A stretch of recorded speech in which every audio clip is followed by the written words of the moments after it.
If Christ be not risen, proving the resurrection of Jesus Christ. Christianity is unique among the world's religions in that it's grounded in a single historical event, the resurrection of Jesus Christ. If Jesus Christ did not raise his physical body from the grave after he died, though Christianity contains much we might consider true, its central message may be dismissed. 1 Corinthians 15:14. If the resurrection didn't occur as the 12 apostles claimed, Christianity is based on a lie. 1 Corinthians 15:15. This begs the question, does the evidence assure us that Jesus Christ actually did rise from the dead? The answer is yes. Assuming Christ didn't rise from the dead generates a significant contradiction. This proves that he did rise from the dead. The primary evidence for the resurrection claim is the New Testament, containing eyewitness accounts of those who claimed to have personally encountered the risen Christ. The 12 apostles, Acts 1:21-22, over 500 eyewitnesses who all saw him at one time, and finally the Apostle Paul, 1 Corinthians 15:6-8. This evidence comprises not only what these witnesses said, but also what they didn't say and how their lives aligned with their testimony. The reliability of the New Testament is established by Dr. Bart Ehrman. As an atheist who rejects the historicity of the resurrection, Ehrman may be received as authoritative here. He affirms that these writings accurately convey eyewitness accounts of historical events pertaining to the life and ministry of Jesus Christ, as well as his resurrection. So, we're left to consider the reliability of the witnesses themselves. The 12 apostles were devout Jews with a Torah-centered worldview, a truth-based value system. They claimed they saw the risen Christ repeatedly over a 40-day period, eating and drinking with him, conversing with him, and being taught by him, Acts 1:3, and physically touching him, Luke 24:39.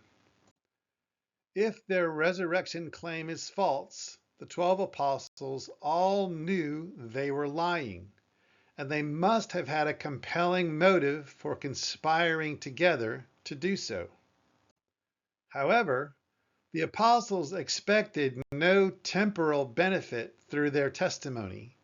They anticipated and experienced severe hardship and suffering. 1 Corinthians 4:9-13. If the resurrection were a false hope, the apostles admitted they themselves were to be pitied above all men. 1 Corinthians 15:19. People with a truth-centered worldview do not do this consistently, gladly sacrifice themselves for what they know is a lie. Further, a crucified, resurrected Messiah was entirely unexpected and totally unacceptable within their Jewish community, 1 Corinthians 1:23, which expected a military conqueror to deliver them from Roman oppression, Acts 1:6. And the 12 apostles undertook their mission with no interest in evangelizing non-Jews, Acts 11:19. They didn't intend to start a new religion, Acts 21:20. So, if the apostles were lying, they crafted a message they knew would be terribly unpopular and for which they expected to be severely persecuted, and they consistently gave their all to share it. Sane people don't act like this, especially in large groups. Assuming Christ didn't rise from the dead, as the 12 apostles claimed, thus implies a basic contradiction in human nature based on the overwhelming, historically reliable witness of those who gave their lives to tell us about it. Further, since well over 500 souls are involved, this contradiction must be acknowledged on a massive scale. Such evidence establishes the resurrection of Jesus Christ beyond a reasonable doubt. Yet, do our presuppositions and biases blind us? What will it cost us to believe in the resurrection or to not believe? Either way, in the end, this will cost us everything, as it should. Matthew 10:39. The resurrection of Jesus Christ is the pivotal event of history.